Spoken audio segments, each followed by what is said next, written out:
Everyone welcome back to S canvas to a new video.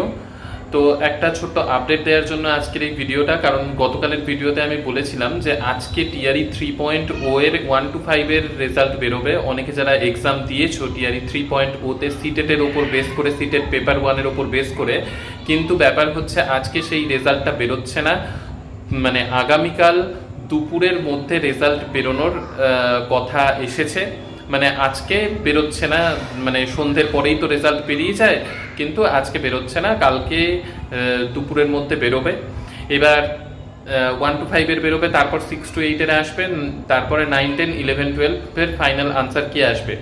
এবার ব্যাপার হচ্ছে তোমরা অনেকে জিজ্ঞাসা করেছো যে টিআরই 4.0 তে অ্যাপ্লাই করার জন্যে সিটের যদি ক্লিয়ার না থাকে তাহলে কি বিপিএসসি টিআরই 4.0 তে বসা যাবে, মানে অ্যাপিয়ারিং ক্যান্ডিডেট হিসেবে স্টেটের।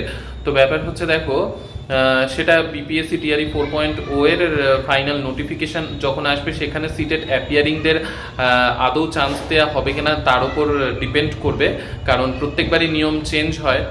আগে দেয়া হয়েছিল চান্স, এবার এইবারটায় কি করবে সেটা এখনো কনফার্ম নয়।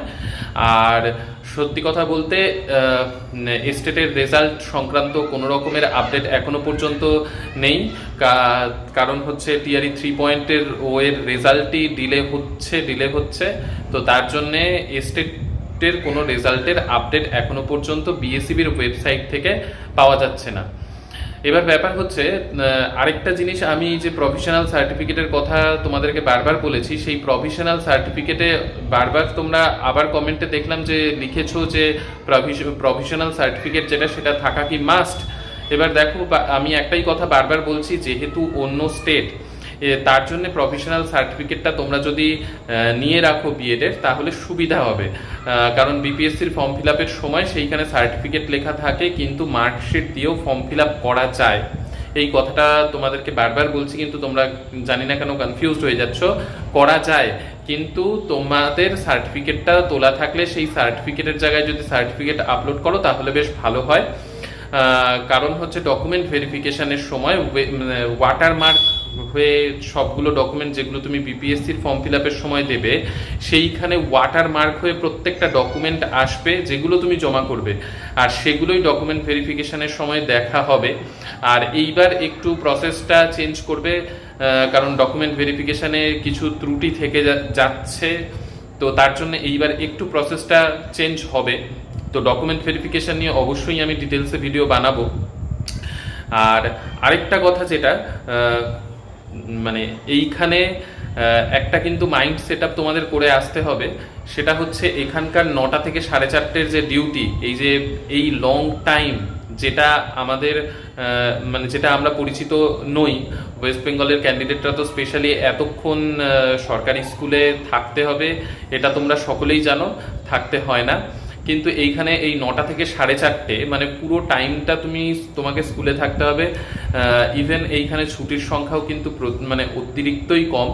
তো এই মাইন্ড সেট আপগুলো কিন্তু তোমাকে প্রথম থেকেই করে নিতে হবে না, কারণ প্রথম এইখানে এসে অনেকটাই তোমাদের এই সব ব্যাপার নিয়ে, কারণ দূর থেকে অনেকেই জয়েন করবে সিলেকশন হওয়ার পর ওয়েস্ট বেঙ্গল থেকে।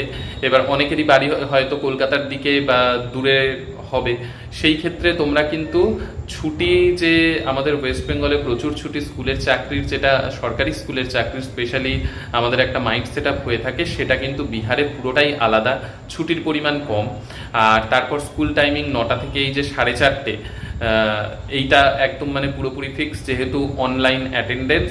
9টার সময় তোমার 9টার সময় মানে কি, 9টার থেকে লেটে তোমার যদি ইন করো, লেট ইন হয়ে যায়, মানে লেখা চলে আসে।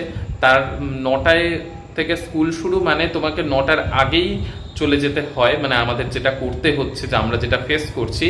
আর 4:30তেই পুরো স্কুলে লগ আউট করে, কারণ সেইখানে ডিস্টেন্স সব কিছু মেনশন নিজের থেকে হয়ে যায়।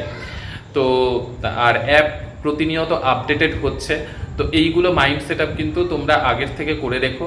এতটা লং টাইম থাকা স্কুলে, আর ছুটির পরিমাণ কম, যাদের দূরে বাড়ি তাদের ক্ষেত্রে বাড়ি হঠাৎ করে যাওয়াটাও একটু সমস্যার ব্যাপার। তো এই ব্যাপারগুলো একটু মাইন্ড সেট আপ তোমাদের প্রথম থেকে করে রাখতে বলছি। আর যদি তোমাদের ডিটেলসে কিছু জানার থাকে ছুটি সংক্রান্ত অবশ্যই কমেন্ট সেকশনে জানিও, আমি অবশ্যই আরও তোমাদেরকে জানাবো, কারণ আমি যা যা এখানে দেখছি বা ফেস করছি সেগুলো আমি তোমাদেরকে আপডেট দিই। আর তোমাদের একটু তোমাদের কি, আমার নিজেরও মাইন্ড সেট আপ ছিল না এরকম, যেটা এইখানে আসার পর মাইন্ড সেট আপ করতে হচ্ছে, তাই তোমাদেরকে একটু জানিয়ে দেয়া। তো ঠিক আছে, আজকের ভিডিওটা ভালো লাগলে লাইক শেয়ার সাবস্ক্রাইব করো। নেক্সট ভিডিওতে আবার তোমাদের সকলের সাথে দেখা হবে। সুস্থ থেকো, ভালো থেকো, আর ভালোভাবে প্রিপারেশন চালিয়ে যাও।